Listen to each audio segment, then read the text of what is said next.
Bismillahirrahmanirrahim. Assalamualaikum warahmatullahi wabarakatuh.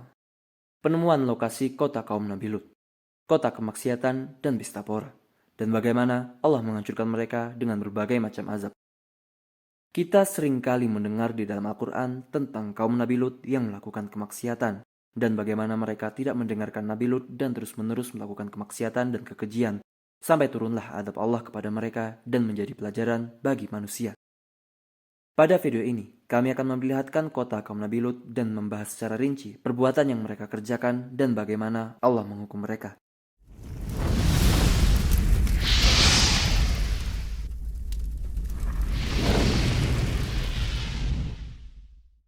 Kita seringkali bertanya, di manakah kota kaum Nabi Lut?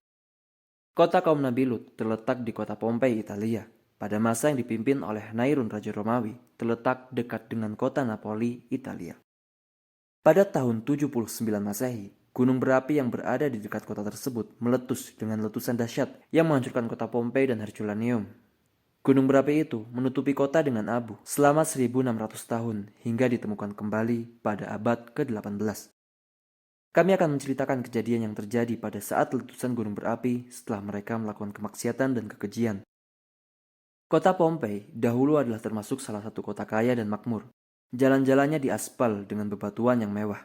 Di sana terkenal dengan pemandian umumnya, yang mana tempat itu menjadi tempat maksiat, serta banyak tempat pasar untuk berdagang dan berkembangnya kesenian. Hal ini didapat dari lukisan dan ukiran yang terdapat di tembok ruangan rumah. Penduduknya terkenal dengan hal keji dan kemaksiatan, seperti perzinaan. Terlebih tidak didapati di setiap ruangan, kecuali adanya kasur, dan itu berada di setiap tempat sekitar kota tersebut. Bahkan yang lebih parah lagi, mereka melakukan hubungan badan dengan sejenis, serta melakukan hal keji dengan hewan.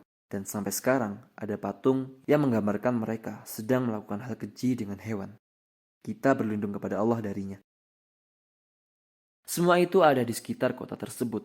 Rumah bordil disebut di jalan dengan nama bentuk penis. Dan di jalan-jalan terdapat patung dari batu yang menggambarkan anggota badan yang sensitif.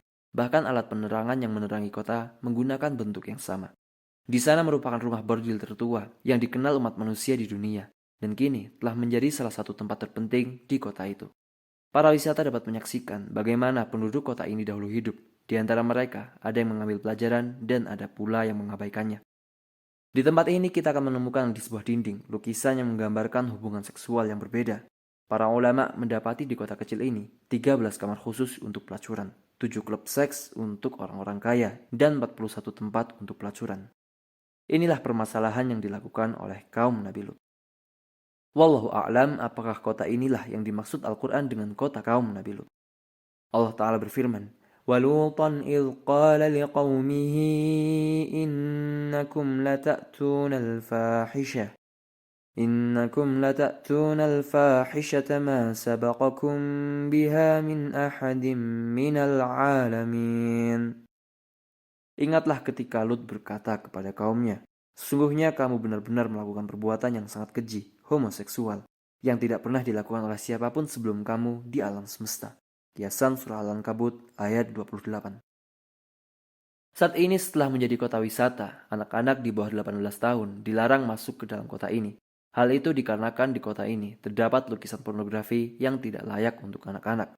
Dan pada abad ke-19, Raja Napoli Italia bersama istri dan putrinya melakukan kunjungan ke peninggalan kota Pompei setelah ditemukannya kota tersebut. Maka mereka pun terkejut atas apa yang mereka lihat, padahal mereka belum beriman. Mereka menemukan bahwa semua alat yang mereka gunakan semuanya seputar seks. Maka sang raja pun memerintahkan orang-orang untuk mengumpulkan semua barang-barang dan menaruhnya di satu ruangan, kemudian mengunci ruangan tersebut. Dan sejak itu, ruangan ini belum dibuka sampai tahun 2006. Saat ini masih ada di museum dan disebut sebagai ruang rahasia. Sebelum kota mereka hancur, mereka tidak peduli dengan tanda-tanda akan terjadinya bencana.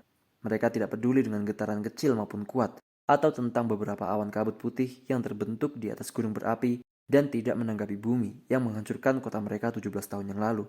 Dan mereka tidak menanggapi Kaisar Romawi Nairun untuk meninggalkan kota. Sepertinya mereka melihat bahwa gunung berapi memiliki banyak kebaikan, sebab tanah vulkanik yang kaya mineral membuat tanaman mereka subur. Dan air hujan yang mengairi tanaman mereka adalah karena keberadaan gunung vulkanik ini. Terdapat beberapa tanda-tanda meletusnya gunung berapi. Beberapa hari sebelum letusan terjadi, tanah-tanah menjadi kering.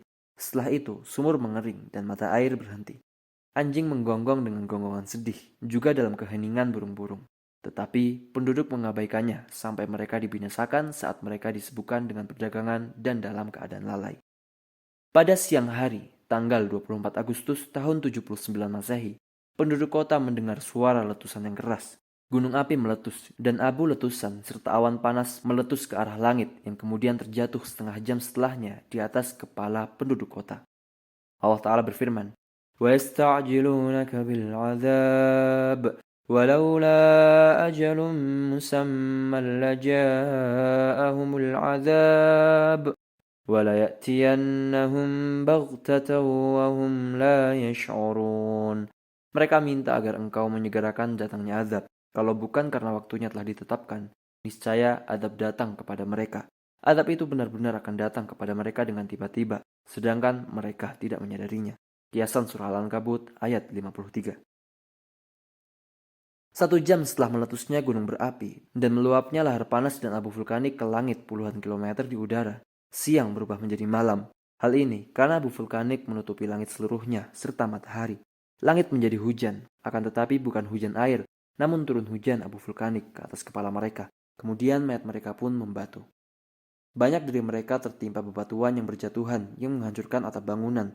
Beberapa jam kemudian, lahar yang berkobar merayap di tanah, mencapai kota, melahap setiap kehidupan. Kota itu terkubur di bawah 3 hujan lava, abu vulkanik dan debu. Para ilmuwan mengatakan bahwa abu yang dihasilkan dari gunung berapi mencapai 9 meter ke arah langit dan mengeluarkan sejumlah besar lahar. Intensitas gunung berapi itu lebih kuat dari bom nuklir yang kemudian sejumlah besar abu jatuh hingga seluruh kota terkubur. Perihal yang aneh di sini, bahwa keadaan penduduk kota ini mati dalam kemaksiatan yang sedang mereka lakukan. Banyak dari mereka meninggal saat melakukan perzinahan. Setelah itu, kota Pompei tetap terkubur. Barulah pada abad ke-18, kota tersebut ditemukan dan dilakukan penelitian, mayat-mayat mereka menjadi batu.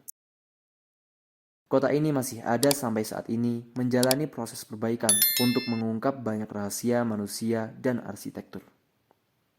Semoga video ini bermanfaat. Wallahu ta'ala a'lam. Wassallallahu wassalam wa barak ala sayyidina Muhammad wa ala alihi wa sahbihi ajma'in. Wassalamualaikum warahmatullahi wabarakatuh.